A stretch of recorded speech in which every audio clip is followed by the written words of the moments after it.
பசுமை நிறைந்த ஒரு அமைதியான கிராமத்தில் பழமையான ஓர் பெரிய வீடு இருந்தது. அந்த வீட்டின் மேல் மாடியில் வெள்ளை நிற பூனை வாழ்ந்தது. அவளது பெயர் பூமி. பூமிக்கு ஒரு தனி குணம் இருந்தது. எப்போதும் சுறுசுறுப்பாக இருப்பாள். அவளது நீலக் கண்கள் எப்போதும் எலிகளை தேடி அலையும். பூமிக்கு எலிகளை விரட்டும் வேலை ஒன்றும் வேலையல்ல. அது ஒரு விளையாட்டு. அதில் வெற்றி அடைய வேண்டும் என்பதுதான் அவளது ஆசை. அந்த வீட்டில் இருந்த ஒரு சிறிய புத்திசாலி எலி மட்டும் பூமியின் முயற்சிக்கெல்லாம் சவாலை ஏற்படுத்தியது. அவன் பெயர் முத்து.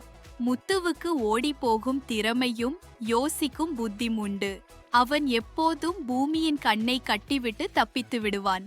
ஒரு நிலவொளி நிறைந்த இரவு, மெல்லிய காற்று வீச ஜன்னலின் ஓரம் அமர்ந்திருந்த பூமி ஒரு கணம் தன் மனதை ஆராய்ந்தாள். என்னோட வாழ்க்கையில சந்தோஷம் எங்கே? எப்போதும் எலிய விரட்டுறதா இருக்கு. என்னை உண்மையா நேசிக்கும் உள்ளம் இருக்கா என்று யோசித்து கொண்டிருந்தாள். அதே நேரத்தில் அடித்தளத்தில் இருந்த முத்துவும் யோசிக்கிறான். இந்த பூமி அக்கா எப்போதும் எங்களை விரட்டுறா. ஆனா அவளுக்கு எங்கள் நட்பு தேவையில்லையா? நாம ஒரு முறையாவது பேசி பார்ப்போமே. அடுத்த நாள் காலை பூமி சூரிய ஒளியில் மெதுவாக நடந்து கொண்டிருந்தாள். அப்பொழுது மென்மையான ஓர் குரல் கேட்டது. அக்கா, ஒரு நிமிஷம் உங்களிடம் பேசலாமா? பூமி திரும்பி பார்த்தாள். அது முத்து பயமில்லாமல் நேரில் வந்திருந்தான். நீயா பேசவார? ஆச்சரியத்துடன் கேட்டாள் பூமி.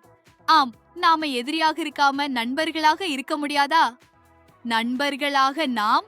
பூமி சிரித்தாள். நீ என்ன சினிமா கதையா பேசுற? நம்ம வாழ்க்கை யாரையும் துன்புறுத்தாம இருக்கணும். நீங்க எங்கள் மேல் அன்பா இருந்தா நாங்க உங்க மேல் நம்பிக்கை வைப்போம். அந்த வார்த்தைகள் பூமியின் உள்ளத்தை நெகிழச் செய்தது. சரி, ஒரு நாள் பார்க்கலாம். நீ என்ன பண்ண போற? நாங்க உங்களுக்கு பால் பழங்கள் கொண்டு வர்றோம். உங்களுக்கு பசிக்காம இருக்கோம். நாமெல்லாம் ஒரே குடும்பமா வாழலாம். அந்த நாள் முதல் முத்து மற்றும் பூமி நண்பர்களாக பழகத் தொடங்கினர். பூமி கீழ்த்தளத்திற்கு சென்றதும் மற்ற எலிகள் பயந்து ஓடினாலும் முத்துவின் மேல் உள்ள நம்பிக்கையால் அவர்கள் பூமியுடன் மெதுவாக பழகத் தொடங்கினர்.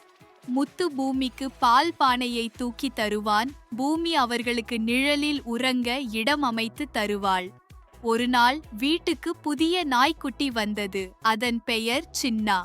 அன்பான நாய் எனினும் எலிகளை பார்த்தால் வாவ் வாவ் என கத்தி முத்துவை விரட்டியது. முத்து பயத்தில் ஓடிய போது பூமி சின்னாவின் முன் பாய்ந்து நின்றாள். இவன் என் நண்பன், அவனை காயப்படுத்தாம இரு.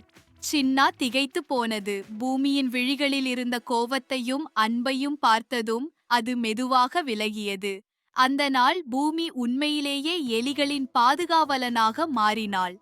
முத்துவும் பூமியும் மேலும் நெருக்கமான நண்பர்களானார்கள். மற்ற எலிகளும் பூமியுடன் சேர்ந்து விளையாடத் தொடங்கினர். சின்னாவும் இப்பொழுது எல்லோருடனும் சிரித்துக்கொண்டே விளையாடுவான்.